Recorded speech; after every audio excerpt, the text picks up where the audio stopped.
Մեծ տղաս 3 տարեկան է, ինքն էլ հաճախում մանկապարտեզ, այդպես վիրուսը եկավ տուն, ինքն էլ վարակվեց։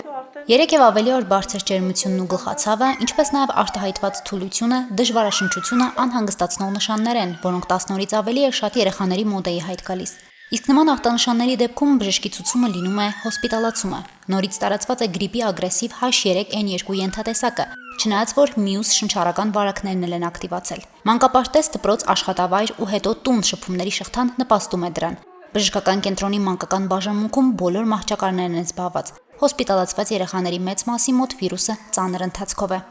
Ամսի 2-ից այստեղ ենք բժշկի որոշման բուժումը անում ենք էլի։ 35 մահճակալ ունենք, 35-ն էլ այս պահին զբաղված են, ընդ որում շատ ինտենսիվ են կատարվում դուրսգրումներ եւ ներսգրումները, որովհետեւ երբ որ հիվանդը մի փոքր դրական դինամիկա ունի, փորձում ենք շարունակել տանը պոլիկլինիկայի բժշկի հսկողության տակ։ Վիրուսն ագրեսիվ է, բայց վերականգնման փուլը ձմռան սեզոնի համեմատ ավելի երկարատև է։ Մասնագետների համար սա տարօրինակ է, թե ինչով է պայմանավորված չեն կարող ասել։ Ստիպված են բուժման կուրսի երկարացնել, փոխել տեղորայքային նշանակումները։ Եթե նախկինում 4-ից 5 օրվա ընթացքում երեխան կարգավորվում էր գնում էր, հիմա դա տևում է 7-8 օր գոնե։ Չեմ կարող բացատրել ինչով է պայմանավորված, որ ավելի ծանր են, բայց ավելի ծանր է ընթանում։ Մեծ մասամբ թոքաբորբերով են ընթանում։ Երբեմն վիրուսի արկայությունը եւ ջերմությունը բերում է նաեւ նրանց քրոնիկ խնդիրների սրացմանը եւ դեկոմպենսացիաների, բնականաբար աշխատում ենք այդ հիվանդներին ստացիոնար բուժման ընդունել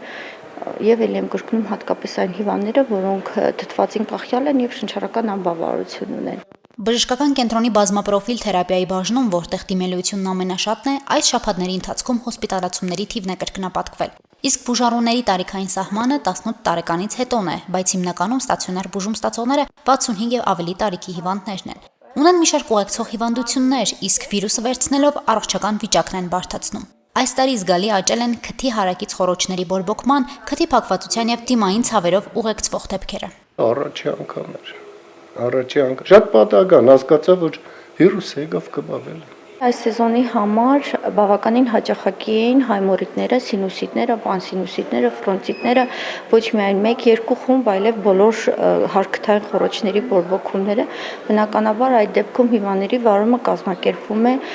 քիթ-կոկորտ ականջաբանի հետ զուգահեռ։ Բարդացումները նաև հետևանք են ինքնաբուժության առանց բժշկի ցուցումների ձեռք բերված տեղորայքի, հատկապես հակաբիոտիկների կիրառումը ոչ միայն արդյունավետ չէ շրջանառվող վիրուսների դեմ, այլև կարող է վատթարացնել վիճակը։ Պետք չի ինքնակամ, ինքնուրույն տեղատներից վերցնել անտիբիոտիկներ եւ ստանալ անտիբակտերիալ բուժում։ Վիրուսային հիվանդությունների դեպքում անտիբակտերիալ բուժումը ավելի շատ հիվանդին վնասում է, քան օգնում։ Մեր բնակչության մեջ մի քիչ տարածված է, ոնց որ հարևանի խորհրդով, չգիտեմ, հին ունեցած ռեցեպտով, որ ասենք հարևանը կամ մյուս երեխան կամ թեկուզ նույն երեխան հիվանդ է եղել,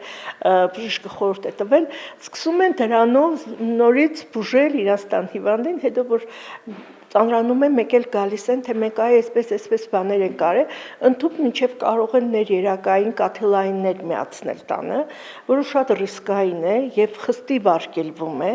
Վիրուսները հեշտությամբ փոխանցվում են ինչպես օդակաթիլային ճանապարհով, այնպես էլ աղտոտված առաշկաների միջոցով։ Ձեռքերի միջոցով հարուցիչները կարող են անցնել սննդին, հեղուկներին, իսկ երեխաների դեպքում նաև խաղալիքներին, ինչի հետևանքով արագ աճում է վարակների տարածումը, հատկապես աղիքային, որոնք կարող են լինել ինչպես վիրուսային, այնպես էլ բակտերիալ ծագման։ Աղիքային վարակներն այս շրջանում եւս տարածում են գտել։ Թունավորվել է մրսածությունից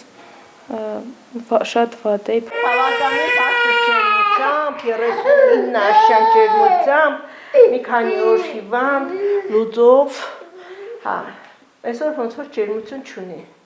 Սուր շնչառական, ինչպես նաև բակտերիալ եւ վիրուսային հիվանդությունների տարածումը հատկապես երեխաների շրջանում ցույց է տալիս, որ վարակի տարածման հիմնական օջախները շարունակում են մնալ փակ տարածքները։ Երկար ժամանակ փակ միջավայրում չլինելուց բացի, բժիշկները խորհուրդ են տալիս ոչ միայն հեռու մնալ հակաբիոտիկներից, նաև շատ հեղուկներ օգտագործել։ Հասմիկ Թումասյան, Արարատ Ծատուրյան, Հորիզոն։